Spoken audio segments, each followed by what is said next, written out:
we're going to be on a hat trick. Okay, so item 2 is pretty much pro forma, I think, Duncan. There's a summary of transport information, memorandum, workshops and briefings.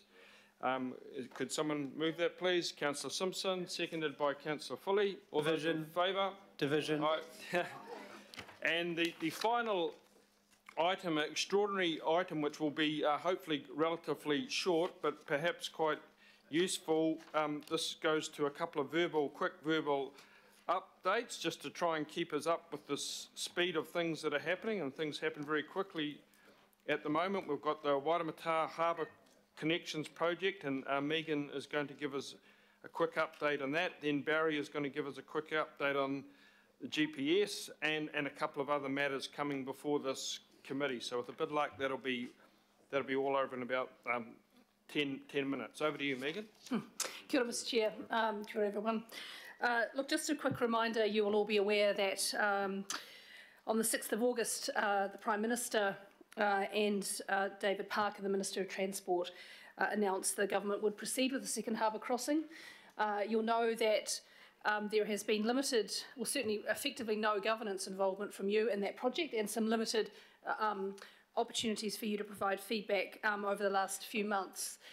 You'll remember there was a workshop with you in kind of June, July, and you provided some feedback on that, and Councillor Watson, as chair of this committee, provided a letter back to the harbour crossing team to raise some concerns about, you know, the lack of involvement from council in the project to this point.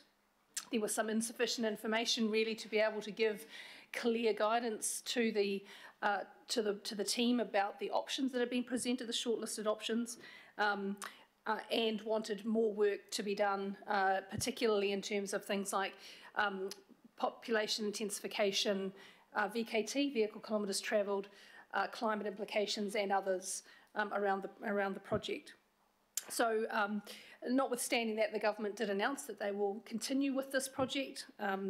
There was a proposal set out in the media, which you all know about, in broad terms, 2 new 3-lane road tunnels, effectively under the harbour, some walking and cycling paths along the existing bridge, and also a light rail tunnel, effectively going the kind of Belmont, Takapuna area, crossing over the motorway, and then kind of going on to the western side of the motorway up into to Albany.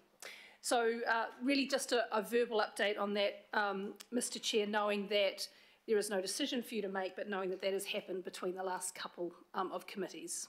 Thanks. Thank you, Megan. We appreciate that. And the other update is Barry, who's got a couple of other matters to discuss briefly with us. Okay, Barry. Oh, very very quick.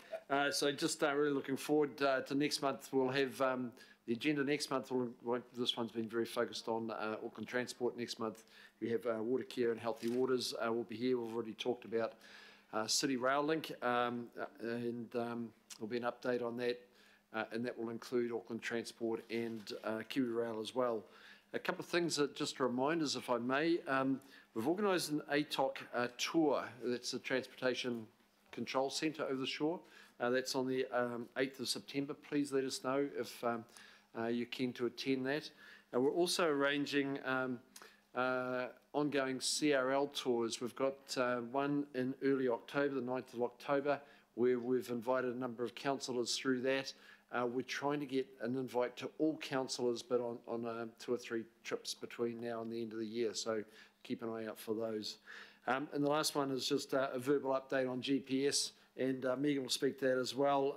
I understand that it came out today, and submissions close on the 15th of September, which is before the next Transport and Infrastructure Committee.